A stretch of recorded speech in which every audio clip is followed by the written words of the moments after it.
Chapter 23. If a droid had the actual capacity to experience true emotions such as impatience, Senti-7 would be the first. It took nearly 2 weeks for him to finally locate the boy.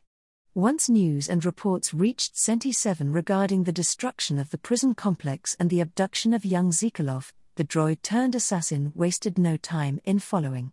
It was a little tricky tracking him to the estate of Chancellor Palpatine, but as soon as he did, the droid wasted no time in activating his distress beacon to alert his master Grievous that the child had been found.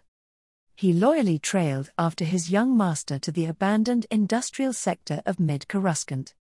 Zikalov remained hidden in the shadows and awaited the arrival of his worthy opponent. 15 minutes and 49 seconds later, Ahsoka arrived and stood before her adversary with a calm demeanor, hardly the emotional state she'd been in since her first duel with him on Utapau.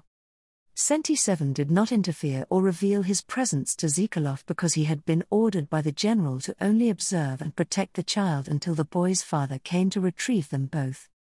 The sound of an electrified snap hiss filled the air, soon followed by the second. Both combatants silently regarded each other, neither making the first move to engage in what could very well be their last duel. The droid remained silent and out of sight. He was ready to leap into action once Zikalov's life was truly threatened as programmed. With loud battle cries, the Sith apprentice and Jedi Padawan leapt at each other. Their lightsabers clashed and saber-locked. The duel had finally begun. Master Plo felt slightly aggravated. He was working with a couple of Jedi Knights to uncover the mystery surrounding Zikalov's escape, or what had most likely been a possible rescue. It frustrated him to no end that this particular project was viewed with awestruck disbelief. "I told you so" just didn't quite cover it. How many times had he tried to warn them? He was dismissed countless times as a paranoid Java fruitcake. So his aggravation and frustrations were extremely justified. His eyes scanned over the reports and video footage provided by the clones stationed at the Herald Medical Triage Facility that covered the full extent of Zikalov's stay as prisoner-turned-patient. The keen Jedi Master knew the power failure indicated when the switch was made with Zikalov and his changeling doppelganger. This information was a good place to start research-wise. He combed thoroughly through all of the evidence presented for the next 3 hours and discovered something new. He immediately called Obi-Wan and Captain Rex. He disregarded ordinary formalities and cut right to the chase. New evidence regarding Zikalov's escape has been discovered. "Captain, I require unlimited access to the Herald Triage Facility's databanks and security-enabled doors." "Yes, General. I will help you with your investigation any way that I can." "Very good." Master Plo turned to regard Obi-Wan's holoimage and spoke gravely. "I am sending some of the data I have procured directly to your datapad, Master Kenobi. I may need further assistance, but for the moment it is not required. Please inform Skywalker of these transmissions. I may eventually need both of your expertise in tracking down and questioning the possible suspects. I will be sure to tell Anakin once we have rejoined the main fleet. Our search for the Sith boy has so far been entirely unsuccessful." Master Plo hummed in thought. Perhaps the child remained here on the planet. Master Yoda must be made aware of this new development immediately. "My report regarding our fruitless search and apprehension of the boy is overdue. I will let him know." "Many thanks, Master Kenobi."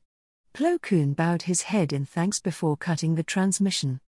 He felt rather proud of his accomplishment, however small, with his newfound discovery.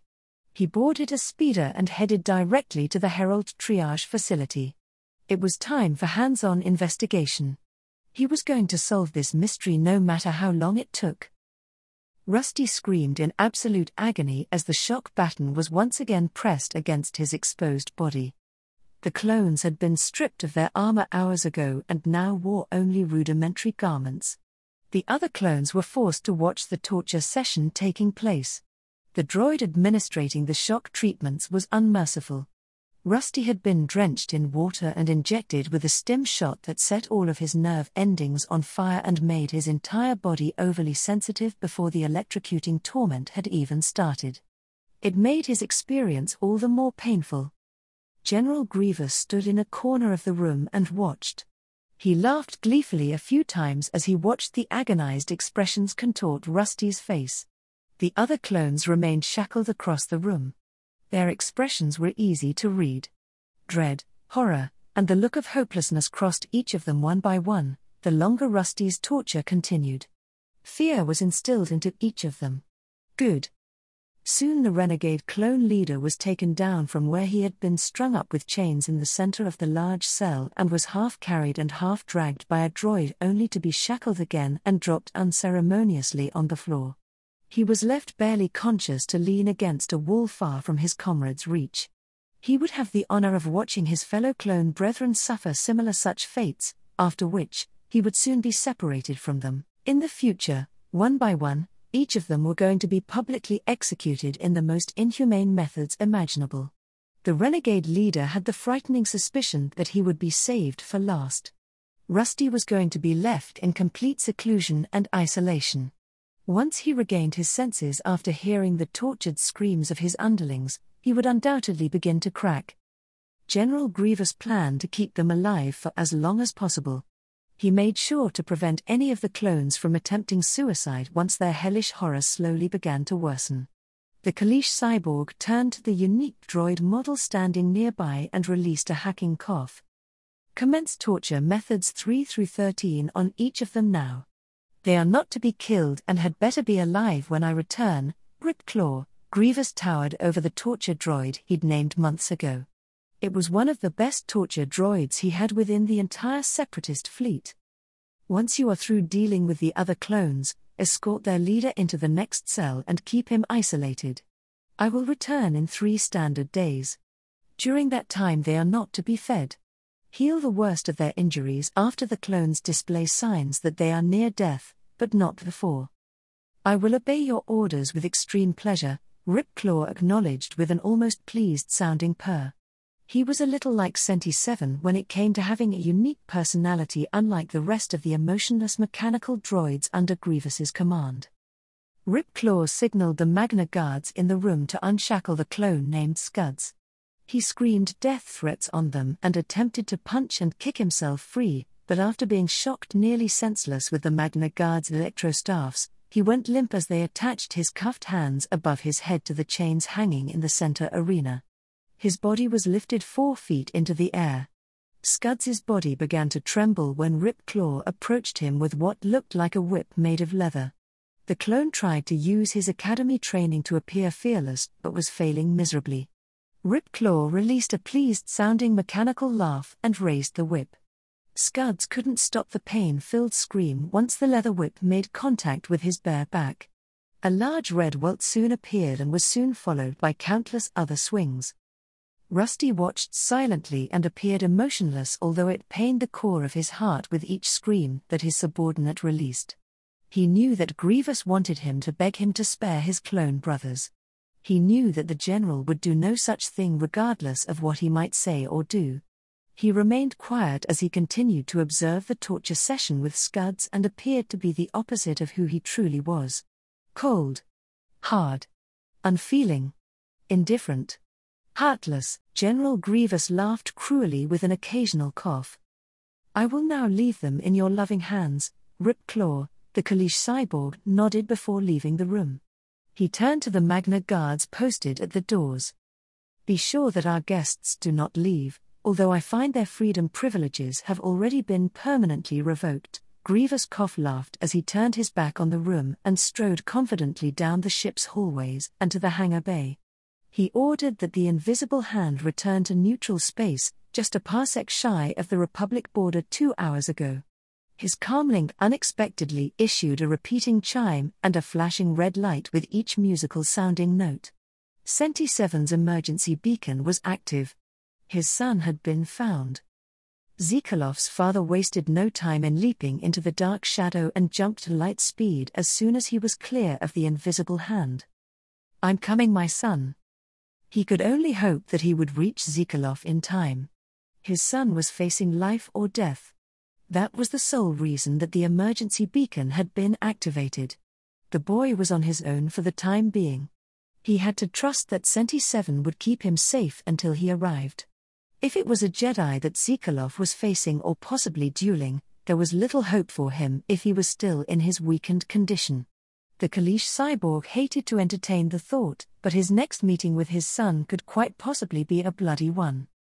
For the first time in his life since he became the cyborg creation he was now, the general of the droid armies was genuinely and utterly afraid.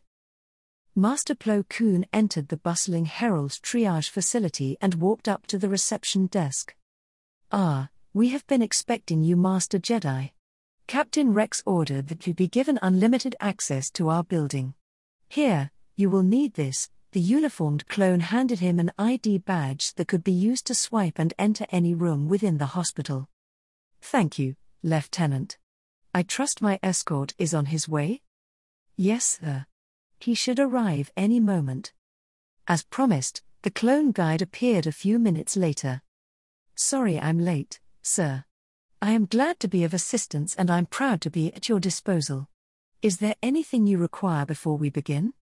"I need to see the roster of every injured patient that occurred the day the Kalish boy first arrived at the facility and when he was escorted off the premises." "We have a records room.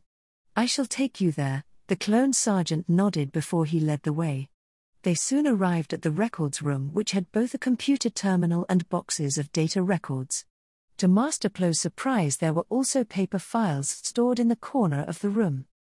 "I was not aware that files were kept in such a manner," the Jedi commented with a raised eye. "These are kept under lock and key.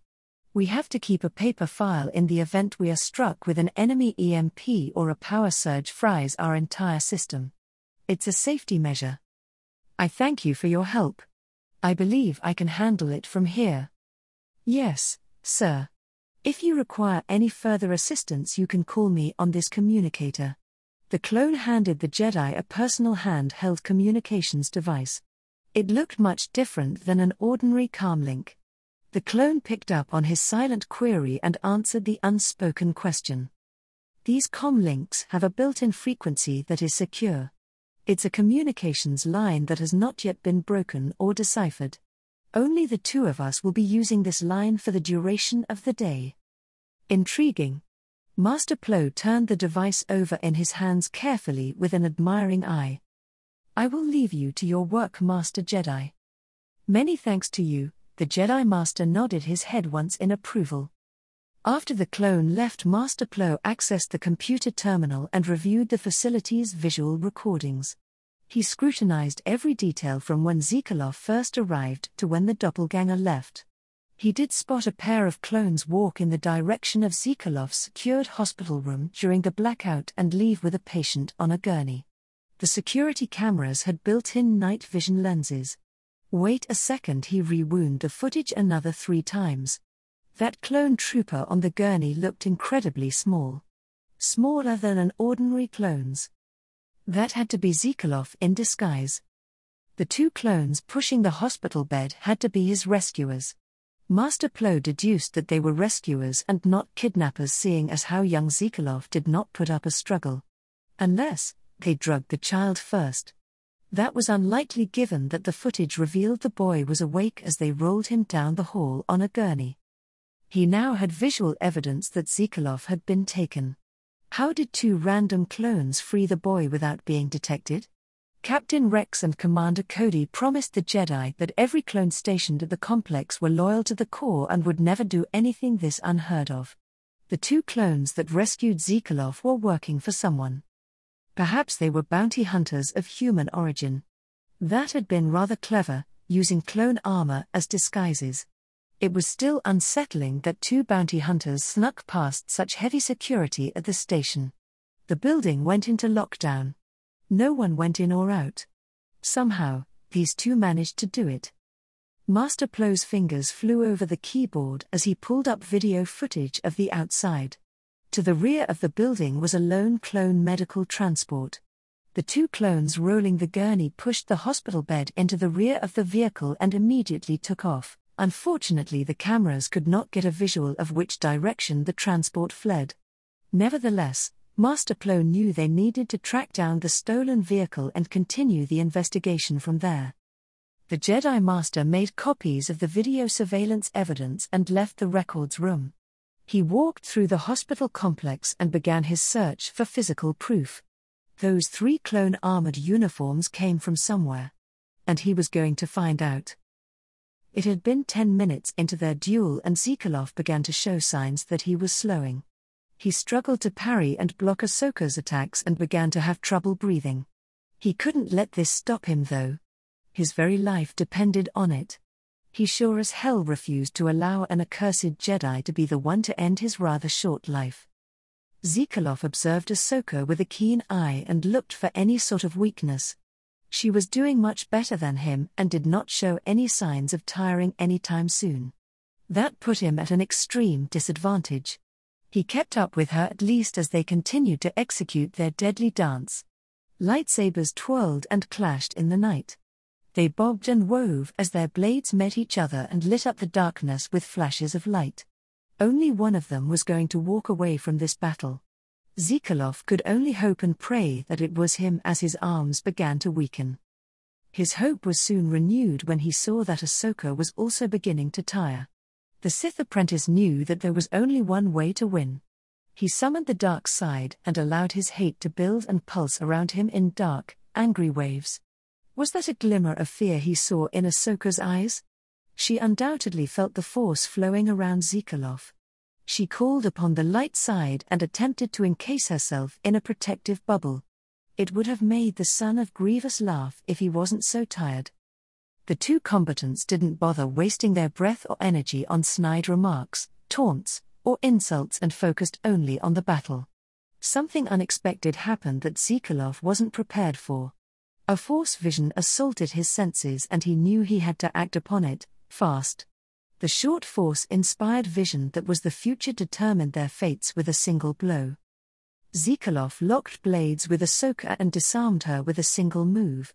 He pointed a lightsaber tip at her throat and locked yellowish, red-tinged eyes on her. "It's over, Ahsoka, you've lost. If you believe you have seen the future, you are wrong." "Am I now? How do you figure that?" Zekalov didn't bother with the courtesy of allowing her to answer and force pulled her to him, impaling her on his pulsing crimson blade. She gasped as she fell backwards and locked shocked eyes upon him. "My dear Ahsoka, I was never wrong. You were a fool to meet me here, so were you," Ahsoka ground out through gritted teeth. She pulled an extremely unforeseen and unexpected move on Zekalov then. One that wasn't shown within the Force vision. She force-pulled her green lightsaber back to her outstretched hand from where she lay on the ground and used the pulsing blade to cut his wrists and watched with morbid fascination to see the boy's hands fall to the ground. Zekalov unleashed a blood-curdling scream as he fell down to his knees. He lost his connection with the Force and stared at Ahsoka through blurry eyes. Ahsoka stared back with fading ones. "I'm sorry it had to come to this. You fought well, Zekalov. I want you to always remember that time is not always set in stone. You can change the course of the future. And never forget." Ahsoka breathed her last and lay limp on the ground in front of him. He was too hurt, tired, and weak to move. Senti 7 revealed himself from the shadows and surprised the boy. "Master, your father is on his way. Let me tend to your injuries." The faithful droid began emergency care to stabilize Zekalov's wounds until Grievous arrived. Zekalov lay sprawled on his back and stared almost lifelessly, heavenward. He had Senti 7 leave a letter with Ahsoka's body for when Skywalker hastened to find her and then had the droid retrieve something of great value. Senti 7 opened up a compartment on his thigh plating and put the desired object in question within him. The letter, the message meant for Skywalker, was a message that could very well change the course of the future. Grievous followed the homing beacon to the industrial district and landed a few meters away from the lifeless-looking body of his son. He prayed to the gods that his son wasn't dead. He approached cautiously and was greeted by Senti 7. "He has been stabilized for transport, Master." "Good. We leave immediately." The general of the droid armies stalked forward and gently picked up his wounded son. He boarded the ship and ordered Senti-7 to keep an eye on Zikalov and his condition until they returned to the Invisible Hand. The cyborg Kalish had never been more thankful in his entire life, the moment he found his son alive. After they cleared the planet's exosphere, Grievous punched in the coordinates for his fleet and immediately jumped to light speed. His son was going to be properly cared for once they reached his flagship. For the time being, Senti-7 would engage in his Medi-droid functions and attempt to mend some of Zikalov's injuries. Ahsoka was dead. His son did it. His son had killed his first real Jedi. And Anakin Skywalker's Padawan no less. To say that Grievous was proud of Zikalov would be the understatement of the century. It wouldn't be long until Anakin Skywalker journeyed out to avenge his fallen Padawan and to seek vengeance. That was okay. Because General Grievous would be waiting for him. Chapter 24. Anakin Skywalker was giving R2 a good cleaning after they returned from the debris field they'd just combed that was aft of the Resolute. He was sitting in the hangar amidst the docked ships and took occasional notice of the different crewmen hustling to and fro from one Arc 170 to another as they did a quick preliminary inspection before they were cleared for the next battle. Some starfighters were filled with fuel while others needed minor repairs. He finished cleaning R2 and smiled as the small droid beeped and blooped in excitement when Anakin pulled out a polishing cloth. "It's been a long time since you've had the royal treatment, AR2?" The droid answered with more bleeps and beeps that an ordinary person would hear as mere gibberish. Anakin knew the ins and outs of the little astromech and was very good with languages, especially binary. The little droid's means of communication was not that hard to understand, well in Anakin's opinion. The little droid told the young man that he was very appreciative of the attention he was receiving. "After our last search, I'd say you've earned this, little buddy."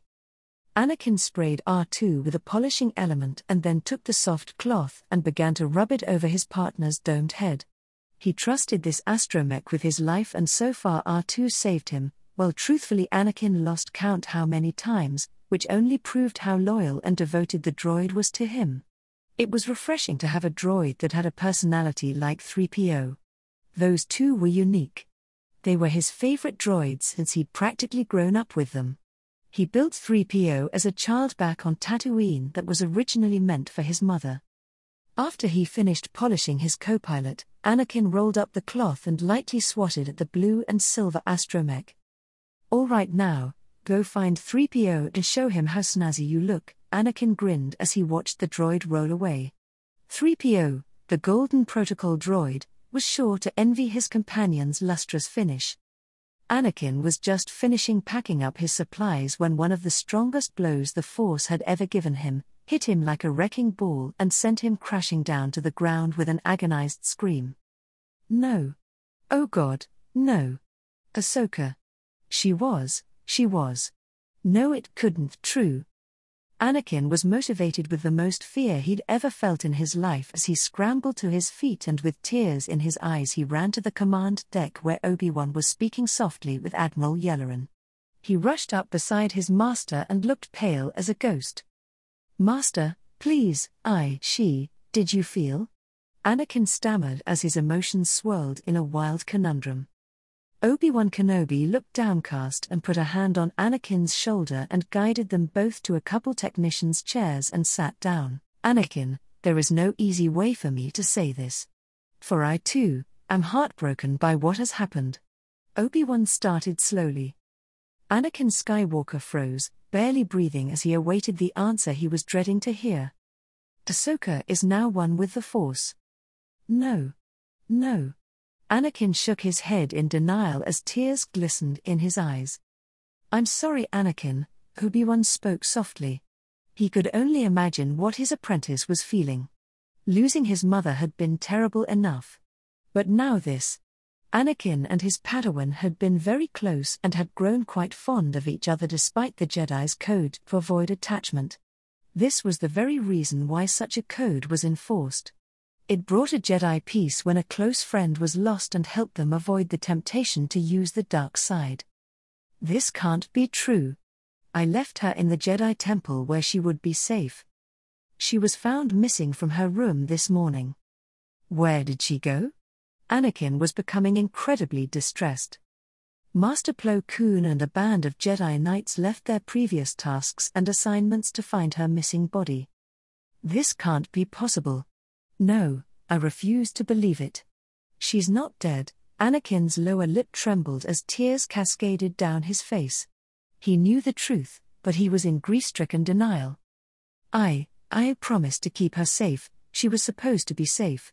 The Jedi Temple was the safest place she could have been kept in this entire, Force-forsaken galaxy. Anakin clenched his hands into fists as his grief slowly began to build into rage as he restlessly paced to and fro in front of a seated Obi-Wan. I'm so sorry, Anakin. There was nothing you could do. It is safe to say that she was not abducted but that she left the temple willingly of her own accord. Her death was not your fault, Obi-Wan tried to soothe his distraught apprentice. Why in the Force would she want to leave the Jedi Temple? I told her to remain there until I returned. Obi-Wan inhaled a breath but refrained from speaking as he thought about it a moment longer. He knew Anakin better than anyone. If he told his apprentice what he knew, Anakin would seek nothing but vengeance. His apprentice would eventually find out one way or another. It was probably a good idea that he be the one to tell the distraught young man rather than someone else in order to keep the trust they shared with one another. Obi-Wan also hoped to provide Anakin counsel during his grief. Anakin noticed his master's hesitancy and looked quizzically at him. You know something, don't you? Please tell me the truth, Master. Why did she leave the temple? And how did she die? Anakin growled as a suspicion and a thought began to savagely tear at his brain. There is rumor that the Sith boy we have been looking for never left Coruscant. We have only moments ago received the news. We believe your Padawan left the temple to engage in a duel with a fugitive named Zekalov. It is most likely that he is the one to have killed her, but it has not yet been confirmed. We will know once we have found her.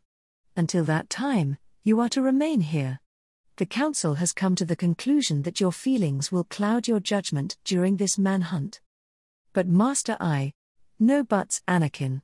You are grounded. I'm sorry. It's for the best. Anakin nodded with barely contained rage as he clenched his hands into fists. Very well, Master. I will do as the Council wishes, but only until the fugitive has been caught. Obi-Wan nodded. He knew that there would be no stopping his apprentice when that day finally came. You have made a wise decision, Anakin. It is right for you to be angry, but you must allow yourself the chance to grieve. I understand. Anakin turned his back on his master and walked towards his quarters with an anguished and bitter heart and with murder in his eyes. General Grievous was concerned for his son's health as he lay unconscious on a medical table. His amputated hands by Ahsoka's lightsaber were going to be replaced with entirely new prosthesis. Zekalov told his father his wishes before falling unconscious on board the Dark Shadow as they streaked through the lightspeed route that would bring them to the Invisible Hand's coordinates. The surgery would take place in the Invisible Hand's medical ward. The general of the droid armies had the best staff available. Both organic and droid technicians alike. Once they landed, Zekalov was rushed into surgery. 5 hours later, the child was sitting up in his hospital bed admiring his new appendages. They were 4 small finger-clawed uranium digits that looked very much like General Grievous's own, only child-sized. Zekalov would need them replaced the older he grew. How do you feel, my son? Tired? I'm sure you are. You did well, Zekalov. Dooku will be pleased that you successfully completed your mission. However, I am the one who is the most proud of you today. You killed Skywalker's Padawan. That is usually no easy feat. Yet you managed to do it after barely recovering from the life-threatening injuries you sustained by the clones. Yeah, and for all the trouble, I got even worse injuries because of it. Zekalov frowned with narrowed eyes. He was beyond angry. He was pissed. Those damnable Jedi. Every wound you sustain in battle is a reminder of what to avoid during the next one, Grievous rasped with a hacking cough. Once he recovered himself, he continued, It gives you knowledge and experience that you will carry with you the rest of your life. In addition to that, our race will only gaze upon you with greater respect for your victory over death. Are you basically saying that what doesn't kill me only makes me stronger? Zikalov raised an eye ridge. Exactly. Father? Yes? Zikalov pulled out Ahsoka's lightsaber from beneath his pillow and smiled. I think I finally understand why you want to keep the lightsabers from your fallen enemies. Very good, Zikalov. Grievous's eyes smiled warmly at him from beneath his mask.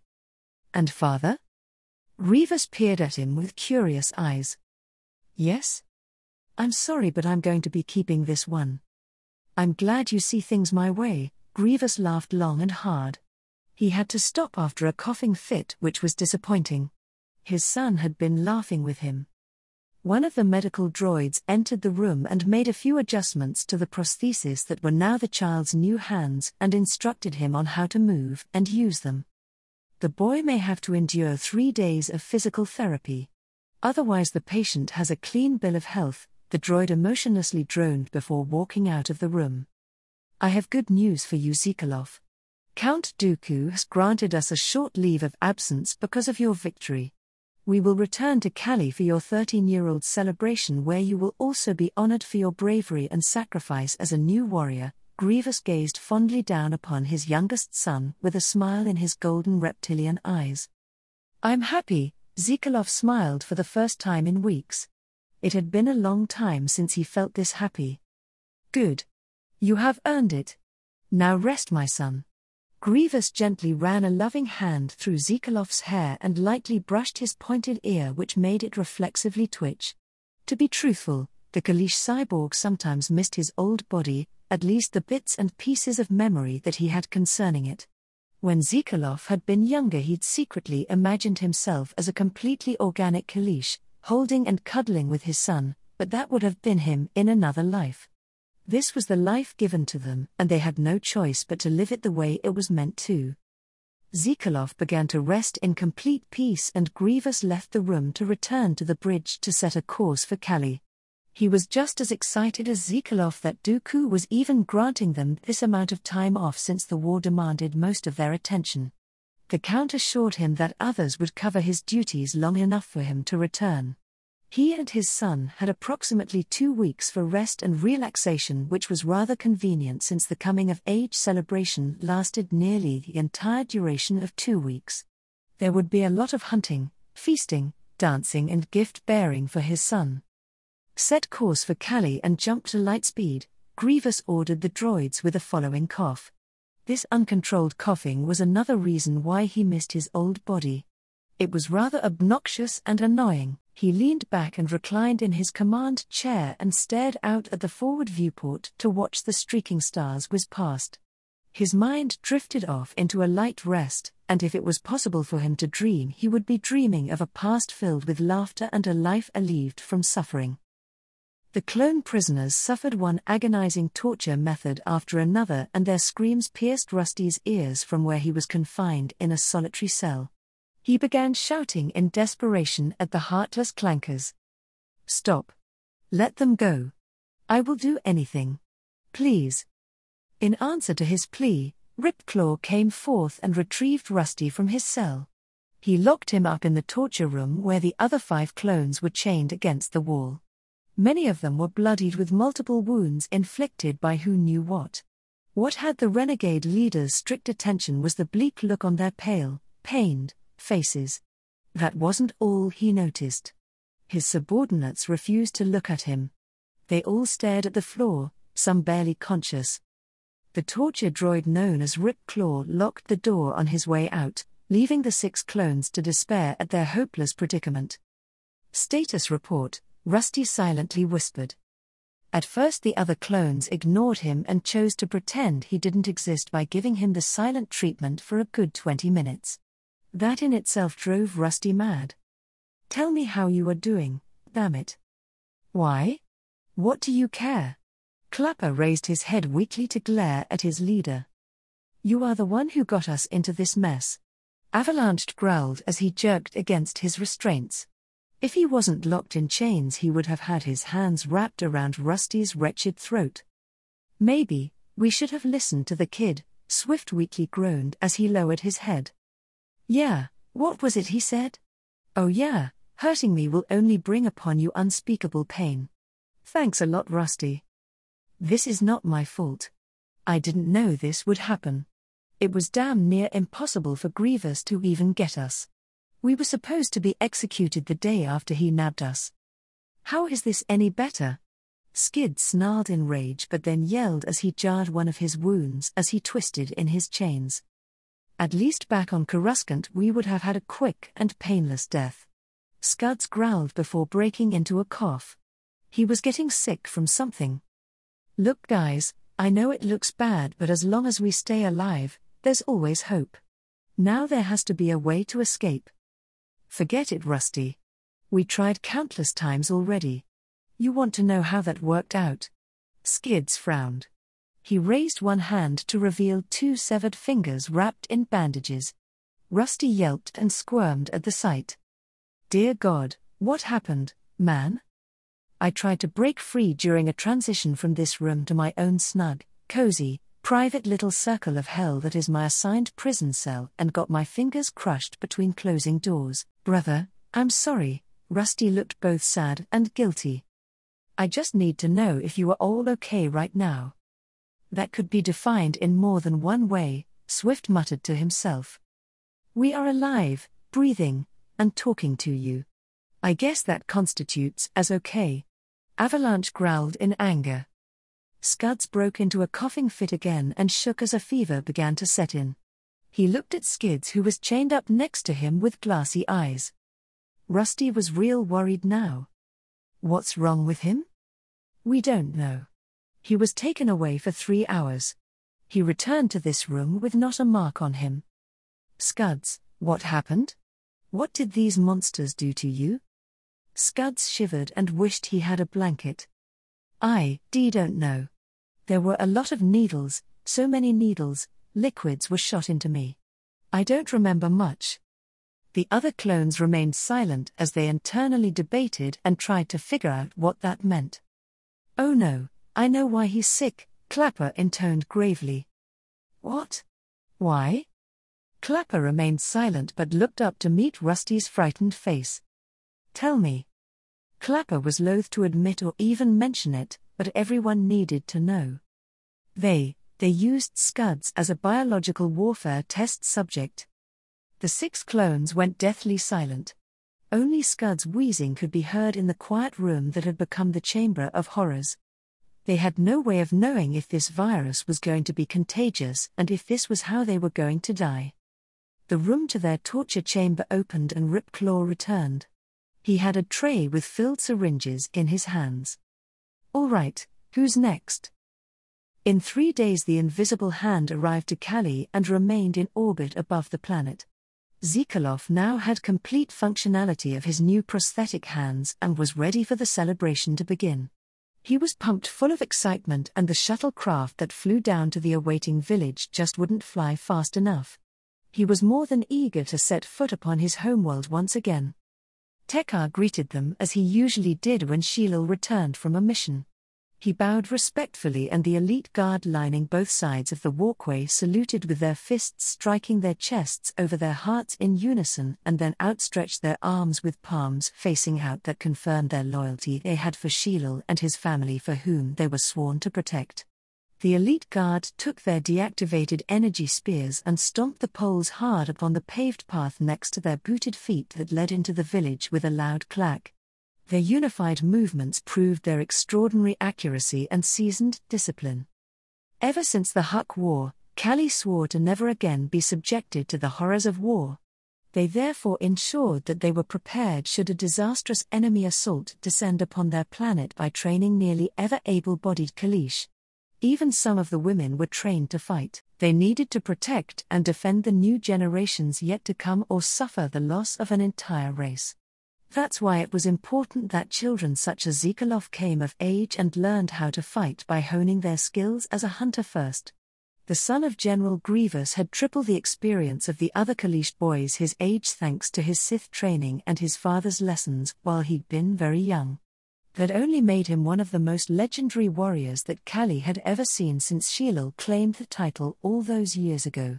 Before his transformation as a cyborg, Grievous was practically the savior of their planet. Sheilal's family was highly respected as a result of this. Zekalov walked down the landing ramp and his breath was taken away with the honor the Kalish were already bestowing him. He smiled as he walked beside his father as they were welcomed by the villagers. Some of the Kalish boys that had already been recently graduated from their coming-of-age celebration encouraged him to follow them down the wooded slope that would take them to the river. Grievous nodded his approval and gave his son a gentle nudge in their direction. Zekalov was all too eager to join them. At first, he felt alien, like he didn't fit in or belong. The longer he remained in their company, he soon felt like one of them. The other boys respected him and wished for Sheilal's son to lead them in their expedition. Zekalov was happy to oblige them, although he wasn't as familiar with the terrain as the others. He used his sensitive ears to find the flowing river and turned his head to smile at his companions. He was so thankful he hadn't been a fool by leading them astray. "Here, take this," a boy named Saran said as he tossed a fishing rod in Zekalov's direction. Sheilal's son caught it with ease. Now what was he supposed to do? He'd never gone fishing before. "What do I do?" Zekalov's face burned with embarrassment as he asked what felt like a stupid question. "You just toss your line in the river and wait for a Karbash to grab your hook and then reel it in," the other boy named Lenial instructed. Zekalov was curious as to what a Karbash was, but if he had to make an educated guess, he supposed it was the name of some kind of fish. He watched closely and observed how the other two accomplished their intended feat. The three boys were soon greeted by a fourth who introduced himself as Hashan. He didn't carry a fishing line like the other three but held a steel-pointed spear. He was a bit older than the other three and had grown into a fierce hunter. "Here, Zekalov. This is how true fishing was meant to be done." Hashan raised the spear and watched as a Karbash swam nearby in the shallows. He threw his weapon. It hit its mark. Hashan then waded into the water and recovered the speared fish. "Why don't you give it a try?" The three other boys encouraged Zekalov. "Well, I don't know. This is the first time I've ever gone fishing." The teenagers with Zekalov didn't judge him or seem to mind that he wasn't as knowledgeable about their customs or their way of doing things. Sheilal's son had only been on his home planet once when he was much smaller, and that had been the time he'd killed his first muumuu after it attacked and nearly killed him. "You'll do fine. I bet you are much better than you think you are. Come on, if the stories about you are even remotely true, then fishing should be easy." "Okay, I'll give it a try," Zekalov nodded in reluctant acceptance as he took the spear that Hashan handed him. Zekalov was very tempted to use the Force, but that would be cheating and only he knew it. He shook his head and turned back to his companions. "Guys, I can't. The only way I know I'd be good enough is if I used the Force, and I'm sure in everyone's eyes that's considered cheating. I don't think I can fish otherwise." The other native boys had only heard rumored stories about the powerful Force wielders and viewed the Force as some sort of mystical power that only the chosen ones were allowed to possess. They were in all truthfulness rather curious to see Zekalov perform one of the Force tricks that he knew. "Why don't you show us? Show us how you fish both ways." Zekalov sighed and nodded warily and stood at the very edge of the riverbed and raised the metal spear. He followed the path of a fish with his eyes and, quick as lightning, threw the weapon. It shot forward and hit the fish so hard the spear not only impaled the Karbash but embedded itself into the rocky bottom of the river as well. The other three boys watched on wide-eyed with shocked faces. "So, which was that? The Force or naturally?" "I did not use the Force that time. I can show you a neat trick if you are up for it," the son of Grievous smiled. He outstretched his hand towards the water and closed his eyes. He concentrated and used the force to locate all of the fish swimming in the nearby vicinity and raised them slowly up out of the water and into the air. If the 3 other boys weren't shocked before, they were absolutely awe-stricken this time. Their mouths hang open in perfect O's, and if their eyes widened even a fraction of a centimeter wider, their eyeballs would have popped clean out of their heads. Zikolov released the fish only to see them flop back into the flowing river to swim away. Whoa! Can you do that every time? Whenever you want? Yes. Zikolov began to feel uneasy as he sensed the feelings of the other boys. Their emotions ranged from awe to jealousy. I promise I won't use the force the entire time I'm here. I will do everything naturally as is tradition for our people. The sense of jealousy soon abated, and the 3 boys laughed and joked with Zikolov as they filled the large basket next to them with the carbache fish. Zikolov became the new fishing pro and mastered both fishing line and spear. Soon the basket was full and they headed back up the slope to the village. They found their way to the heart of the town square. It was set up with a huge fire pit, banquet tables, and a stage built solely for dancing. Next to the tables was a tower of wrapped parcels that were the gifts meant for young Zikolov after his ceremony was complete. The boys brought the basket of carbache to the village woman, who immediately began to prepare the fish for the large feast they would have that night. Tekar stood on the dance platform and raised his hands up and shouted above the noisy din of excited conversations amongst the townsfolk. May I have your attention? Everyone stopped what they were doing and went silent so they could hear what the elected, temporary leader of the village had to say. The boy's father has the honor to oversee this celebration. The ceremony will commence now. It is time for the great hunt. Zikolov, step forward, please. The son of General Grievous did as instructed, although he felt extremely shy as everyone's attention was now focused solely on him. He'd never had this much attention in his entire life. Droids didn't count. His father took Tekar's place on the stage and addressed his son eye to eye. Zikolov will now have the honor of selecting his hunting party to accompany him into the forest. Only Kalish that are your age, whether they have had their own coming-of-age ceremony or not, may go. Have you chosen, young one? Damn, he couldn't take Hashan with him because of the age restriction. Zikolov already knew who he wanted to hunt with aside from his elder friend. I would like Saran and Leniel to join me in my hunt. The 2 recently graduated boys stepped forward to stand beside Zikolov and smiled. They were honored that they had been chosen to accompany the famed warrior into the wild. So be it. Now you will embark upon your journey and will not be welcomed back into the village until you have slain 3 mumu and 4 karabek for the feast we will hold in your honor. Your 2 companions will be given Zaka outland rifles, while you, Zikolov, will be armed with only a Shoni spear. Grievous broke into a hacking cough again and internally cursed. Damn this cough. Once he regained his voice, he continued. You must return with the slain beasts as proof of your success. Your 2 friends are only allowed to kill 2 animals each, while the remaining are solely up to you. You and your hunting party must go now and prepare. Good luck and happy hunting.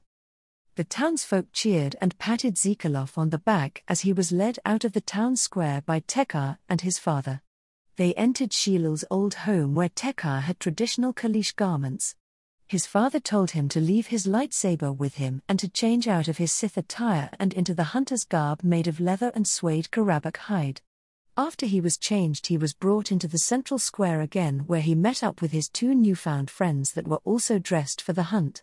Tekar picked up a bowl of yellow paint and used his fingers to mark each of the young hunters' faces with traditional war paint, and then painted the Kalish symbol of protection on their chests that legend said had been handed down by the gods that would aid the new warriors during their life-changing journey.